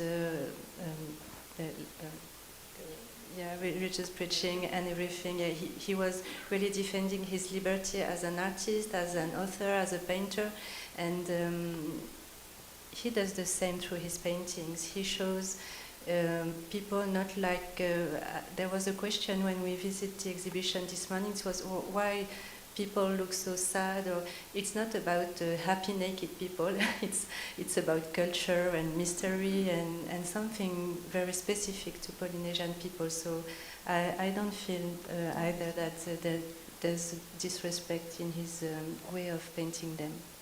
Yeah, and, excuse me, I also wanted to add, because the question was for Tahitian and Marquesian, and I have to say that for what I know, I don't see any influence on Marquesian's contemporary art linked to Gauguin, for the reason that there is a very strong, important revival movement in Marquesas Islands, and so they are mainly focused on revival around their own language, their own dance, the practice of patutiki, so the traditional tattoo, and it's very strong, deep movement, and that's, I think, the most representative, contemporary issue for Marquesas Islands.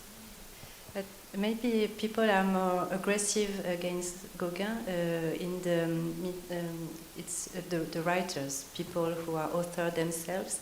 I read a lot of very aggressive words and remarks about Gauguin's work, but I think that it's because they only know the surface and they don't know the whole art and the person that Gauguin was, and it's really important to read his writings to understand the whole person.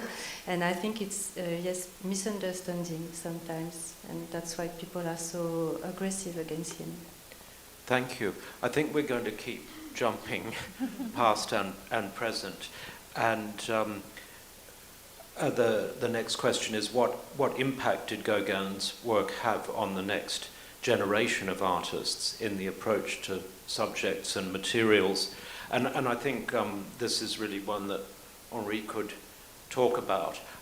It just occurs to me to mention that right after his death, there was probably the biggest Gauguin exhibition that ever happened, which was a retrospective at the Salon d'Automne of 1906 with, 250 paintings and objects, which was seen by many, many people who were major modernists. So when he died in 1903, you had soon after this important exhibition at the Salon d'Automne, which was so important for artists like Picasso and Matisse, especially, for example.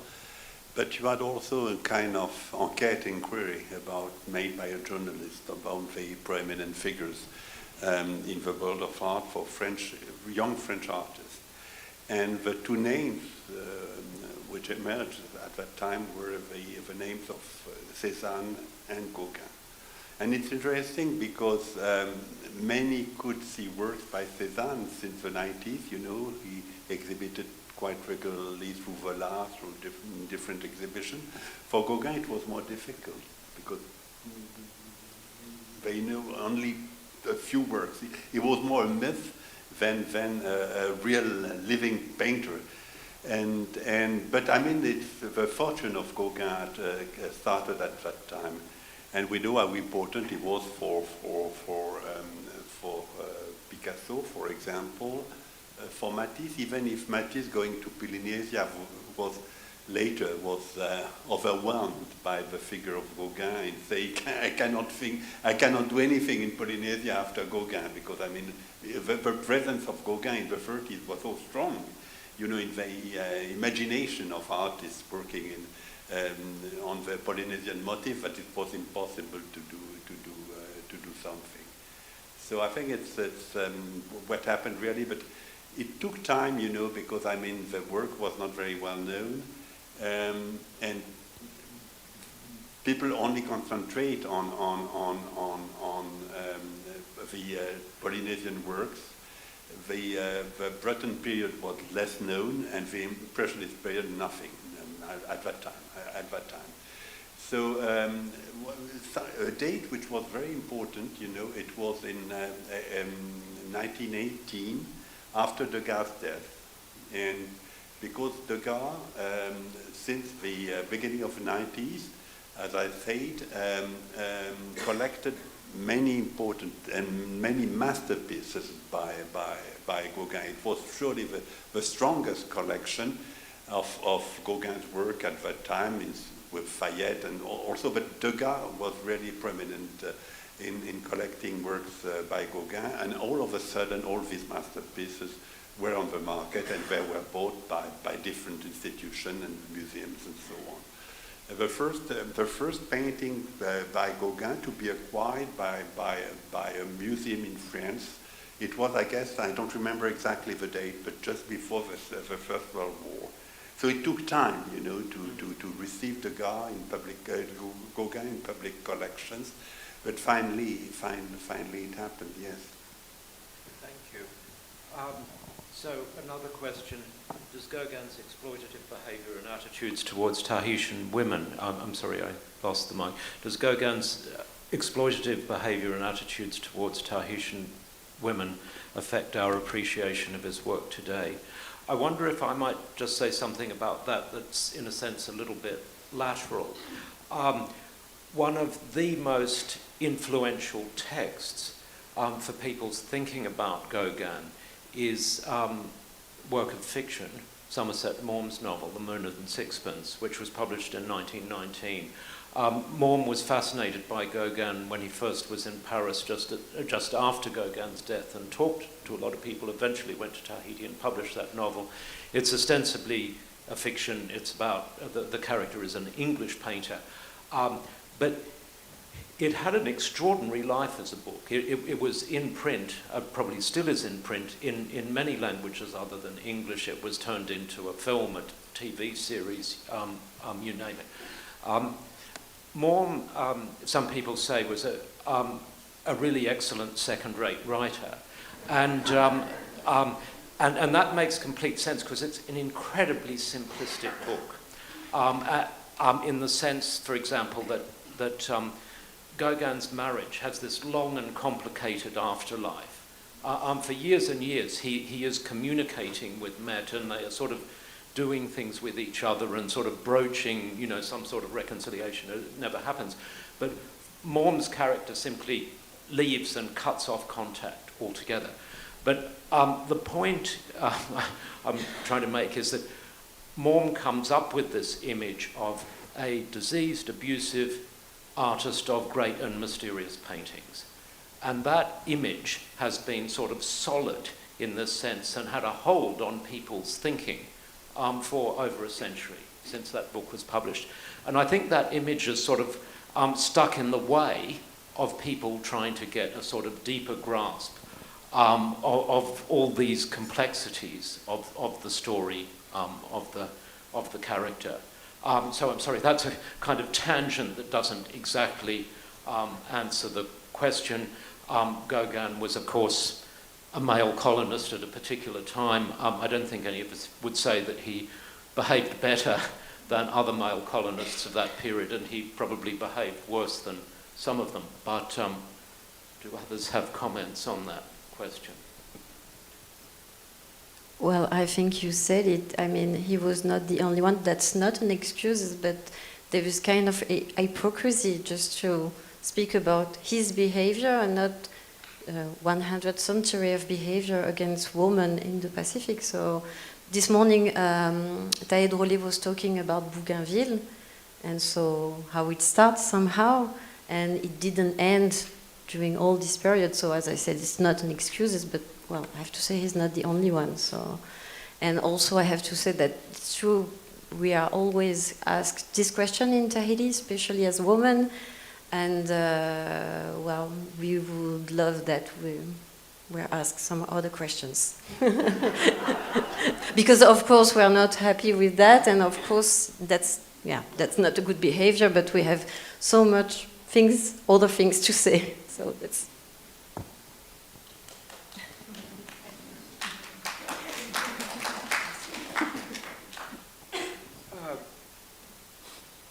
So there's a question about Gauguin's move beyond Impressionism and what prompted, what drove that, and maybe that's one for you. Beyond Impressionism. Yes, Gauguin participated to many Impressionist exhibitions since 79 to the last one in 86. And but all from 86 to the first trip to Tahiti moved, I mean, beyond Impressionism surely, when he went to Brittany, his encounters with Laval, with Émile Bernard, with all these artists, the synthetic line, the influence, the strong influence of somebody like Puvis de Chavannes, for example, he discovers at the end of the 80s. And is moving far away from Pissarro, for example. It doesn't understand the attitude of Pissarro, for example, looking at a new generation of neo-impressionists, looking at Seurat, looking at Signac, for example, and it's something he didn't understand exactly. So I mean, but I mean, you have something which is very important, you know, to consider. Is that it's the story of the Impressionist exhibition, the last one in 86, and after that nothing else. And the generation of the Impressionist artists, the generation of the artists who were born in the 30s, was all of a sudden challenged by a new generation of artists, you know, by Seurat, Signac, but also the newcomers, for example, the symbolist movement, which appeared at that moment. And Gauguin participated, was considered, and considered himself as a symbolist artist. For example, the links he had with Mallarmé and many other writers at that time, you quoted Charles Maurice and so on, placed him in this symbolist movement, but also the admiration he had for Odilon Redon, for example, which is something quite important. And when even in the Marquesas, the souvenir of Redon was very present. So I mean, I won't say change completely, because something you see in the exhibition, I hope, at least, is how could I say, the continuity of the melodic line from the beginnings in the 70s to the end. I mean, it's always the same artist, changing, evolving, but you cannot say, you know, he's a different artist. No, he is very special since the beginning. And even if you look at, for example, the Impressionist landscape, there is this beautiful landscape coming from Zurich, the Kunsthaus, and you cannot find anything similar in the Impressionist,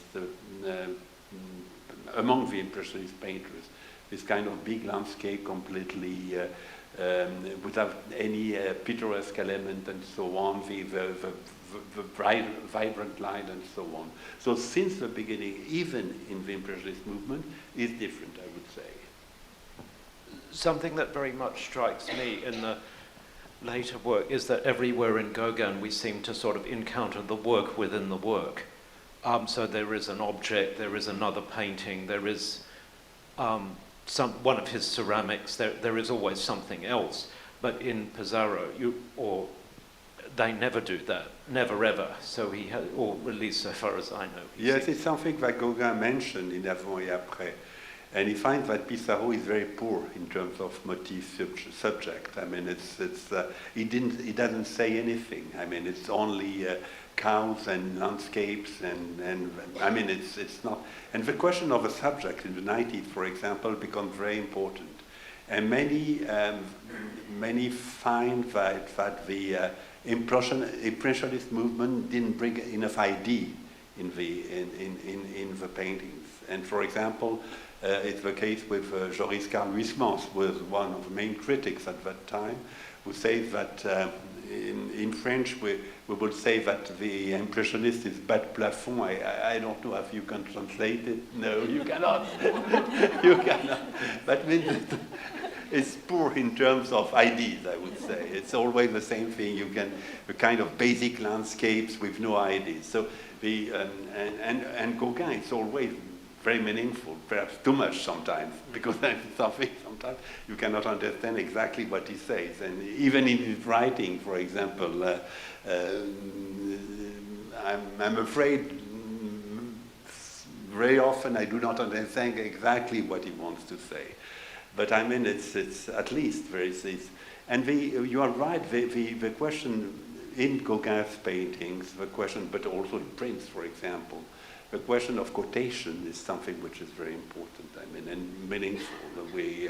I show this still life, you know, at the end, what he did in 1901, and significantly with objects, I mean, the Magazine Ball, but also the Puvis, the Degas, and even allegorically, the sunflowers, for example, evoking Van Gogh. So you have to decipher paintings of Gauguin. It's very subtle, always. Thanks. So we come back to the contemporary. What role do museums play in Polynesian cultural revival? Are there many Polynesian cultural objects in overseas collections, and should they be returned? And there's a short answer to the second part that has 3 letters in both French and English. Well, I hope that the museum in Tahiti, like every museum, has a role to play in cultural revival and in education, of course. But I'm not longer in charge of the museum in Tahiti, but we have the chance to have the director of the museum. So if she's agree, maybe I would like she can respond to the other question. I don't want to disturb the organization of this symposium, but if you agree, maybe, yeah. Yeah, of course. Pardon, I'm bumping you into that. If you don't mind just reframing the question quickly, sorry.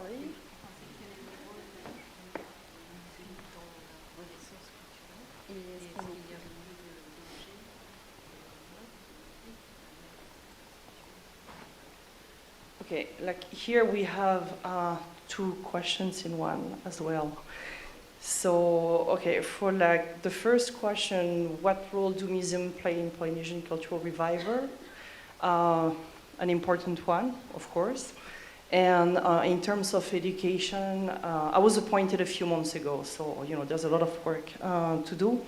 I think the museum, I mean our museum, but museums in general have a central role to play in terms of education. And to take the concrete example of our country, I've been teaching for years as well, so I know that our teachers for the primary level or secondary level have a big lack of resources when it comes to Polynesian history and Polynesian culture.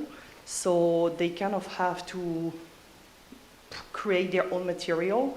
So we have a huge lack of resources and materials for teachers. So, I mean, if you want the population and, you know, the children and teenagers to learn their history and culture, they need to have good teachers who are well trained, and this is not really the case back home. I mean, it's not efficient enough. So yes, the museums definitely have a crucial role to play. So we're working towards that. We already made some agreements with the Minister of Education, who actually happens to be our new Minister of Culture since a couple of weeks. And so this is one of our priorities, definitely. And talking about cultural objects that would be repatriated, we are also working towards that. We made several agreements recently with some cultural institutions of the region, especially in New Zealand, the Papa Museum and the Auckland Museum. And we're working towards that, but also I have to say, like to precise one thing, Miriama knows the situation pretty well for obvious reasons. We have like about 18,000 plus artifacts in our museum, and 10% of them are like from natural sciences, and only 520 artifacts are currently displayed in our big permanent exhibition room. And so it means that we have a lot of work to do with our own collection that we already have at home that are mostly hiding or sleeping, you know, excuse me for the term, in our storage area, and that need to be displayed to our population. So the other reality back home is that we have a brand new beautiful museum since 1 year, and Miriama was in charge of the building of that huge new museum. And the thing is that we are understaffed. That's also another reality. So to achieve that goal, number one, to repatriate some artifacts outside that we would love to have back home for good. We need more also staff and funding, you know, to begin with, but also to have a better display and presentation to our current collections. We also need more trained people and staff, and I think I was very long. Did I reply to all the questions? Okay, thank you.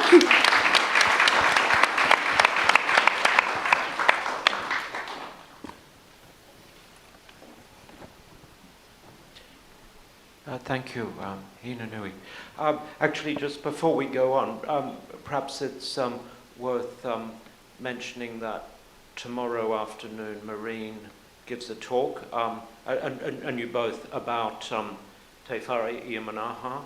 I'm just reminded that I was, lucky to be there for the opening, and our colleague Emmanuel Casafaru, who is a great museum leader from the Pacific, now president of the Cape Ronley, said to everyone that this set a new standard in museums in the Pacific. I think Te Whare Iamanaha is a magnificent institution, and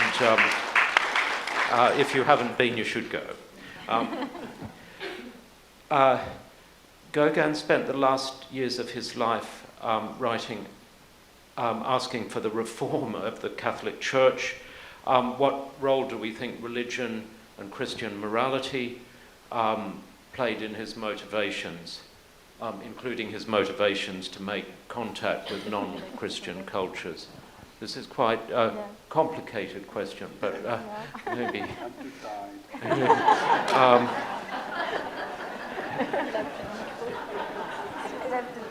I mean, I guess one thing we could point to is that there was this very wide range of interest in the late 19th century between what were perceived as being affinities across many religions from many parts of the world. And in a way, in that sense, Gauguin's interest in making comparisons between rites and traditions was actually nothing special, nothing very distinctive. And obviously he gave those interests rather particular form, especially in the big painting in Boston, Du Venons Nu. But it is a sense in which he's very much a typical, actually, of the period in those sort of connecting faiths, kind of. You've thought about a lot his writings, and I don't know if you want to come in on that. Maybe just a word yet to say that Gauguin was fighting a lot against religious people in the Marquesas especially, and in his writings he was very concerned about the fact that he can see that Marquesan people were losing their own culture, and he was saying that if it had to continue this way, people would even not be able to walk in the mountain to go and get their food because they would not know how to walk without shoes, and he was fighting against the Catholic school, and that's part of reproaches that were made to him because the Catholic institution thought that if there were no kids in the school, it was because of Gauguin's action. I think it's a lot of power. I'm not sure he was really responsible, but it was one of his fights, obviously, yeah. Thank you. We have about 8 minutes, so and just a couple of questions. If anyone has another question they wish to ask, they should do that. Somebody who must be a friend of mine has said, Nicholas has just published a relevant book, could he please tell us about it? What I will tell you about it is that it's called Gauguin and Polynesia, and you can go and read it if you want. I'm more interested in what others have to say at the moment. Thank you. There is also a question about, we know about Gauguin's interest in many cultures around the world. Did European industrialization impact on his work? Henri, do you have... No, I think when you speak, when we discuss the idea of culture with, in Gauguin's work, it's important to consider that culture for him was not only objects, for example, or from different civilizations. Culture was the climate, culture was the flowers, culture was the land, culture was the sounds, the dances, the movements, and so on. So, when, for example, when we discuss Gauguin's primitivism, which is something important and very interesting, contrary to what happened later with the generation of Matisse and Picasso, we were considering only formal questions, you know, and in African objects or Oceanian and so on. Gauguin was considering everything. For example, he said that he wanted to, it's impossible for me to translate it, but you could do it perhaps. He wanted to have this, when he was in Brittany, to have his painting, avoir le son mat du granit. So, no, le son mat du granit. That means his painting that he wanted to, I mean, it's not only something to look at, it's also something to listen, to hear from. So the question of sounds, for example, was very important, and the question of smells, for example. It's always something. I mean, it's globally considering. For example, Tahiti is not only the Oceanian objects. He didn't need to go to Tahiti to find it. He could find it in the Universal Exhibition in Paris or the Ethnological Museum in the Trocadero. So what he wanted when he traveled in Martinique, in Brittany, in Martinique, and in Tahiti, that's a wall. I mean, it's not only what could be displayed into a museum. So that's, I mean, it's the question of music, for example, is capital for him. I think also at the end of the century, there's a feeling that civilization is rotten. So it's a kind of a cliche, but Gauguin is trying to escape that. He feels that there's nothing to take from civilization, and he was looking for something very different elsewhere in Bretagne, in Arles, in Martinique, in other countries. We're asked how culturally different are the Marquesas from Tahiti? Did Gauguin's move between these places change his work?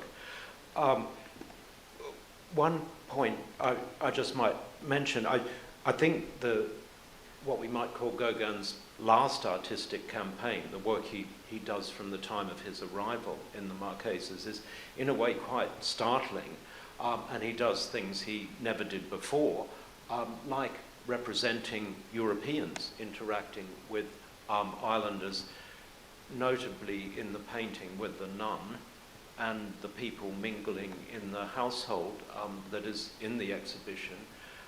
He never made an image like that when he was in Tahiti. So there does seem to be, at that last stage, he represents the Christian cross, which on the hill above Atuona, where it actually is. If you go there and stand on the steps of the reconstituted Maison de Juillet and look up the hill, that cross is there.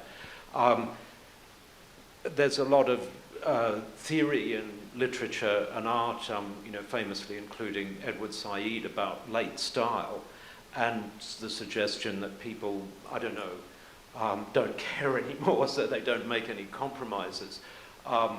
Gauguin, in a sense, never made any compromises right from the start, but there are distinctive things that emerge, I think, in those late paintings. There are no more questions, and I think it's time for us to close. I'm afraid we don't have the liberty of carrying on because this is being broadcast, but I would like to thank everyone, and I hand over to the director. Thank you very much, Nicholas.